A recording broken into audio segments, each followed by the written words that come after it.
listen to me. This is real, and I have evidence to prove what's going on here. I believe you. I can tell you that the episode I'm in is called For All Men, and the real stars of it are Ray Seahorn and Taissa Farmiga.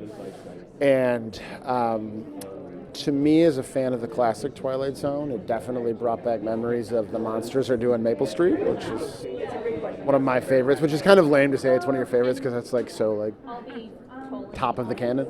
But it basically kind of takes that feeling you had watching that episode and kind of infuses it with toxic masculinity and kind of, is there a way around it? Yeah. Are you playing a toxic man? Without giving too much away, I think I could say I definitely walk both sides of that line a little bit. I don't want to spoil anything because Jordan Peele will have me killed. He has killed people before, and he will do it again. Yeah, I definitely get to dip my foot in both sides of the pool.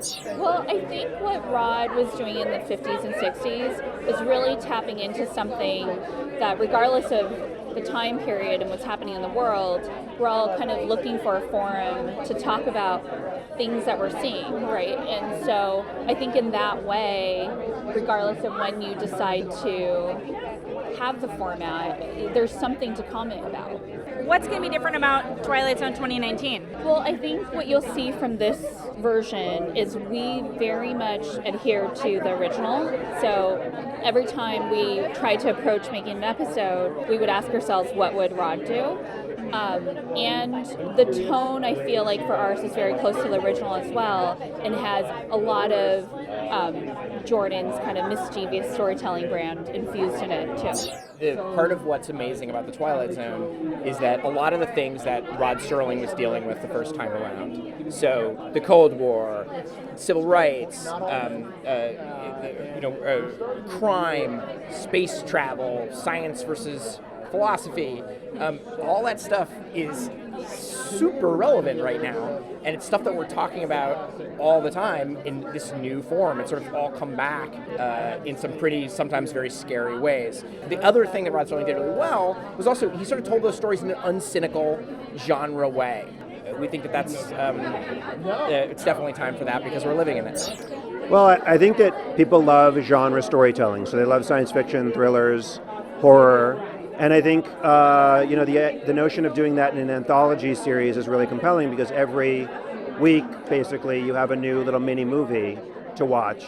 I think the reason why this one may be different than the reboots of the past, but hopefully not too different from the original, is that we just live in a world right now that is probably the most like the Twilight Zone since Rod's time, if not ever.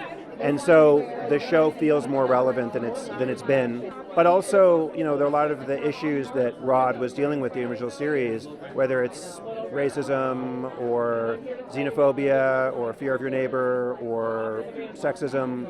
A lot of things, again, that unfortunately are as prominent today, in maybe different form, but still as prominent today as they were in Rod's time. And so we try to get at a lot of the same issues that the original series was exploring.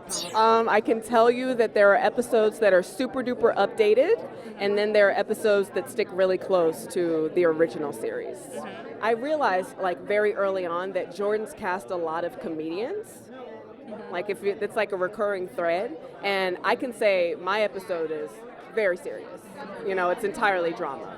And so it's going to be really exciting to see actors work on things that they've never worked on before. And in that respect, it's kind of like a double Easter egg. Like, you get to watch the Twilight Zone, and then also you get to see work from performers that you've never seen before. For me, I got sent the script. I saw Jordan Peele was attached to it. I saw it was the Twilight Zone. And for me, that sparked something inside me because Jordan, any flash of Jordan's personality thrown in this show, and considering what the show is already, I know it's going to be amazing, and I know it's going to tell a story with a message that's prevalent to today's society.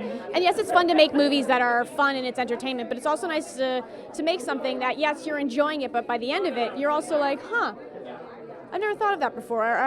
That's not a perspective I've ever considered, and that means something to me. I also want to, you want to share stuff with the rest of humanity. You don't want to just go around smiling and running and, being scared. It's nice to do that for a purpose.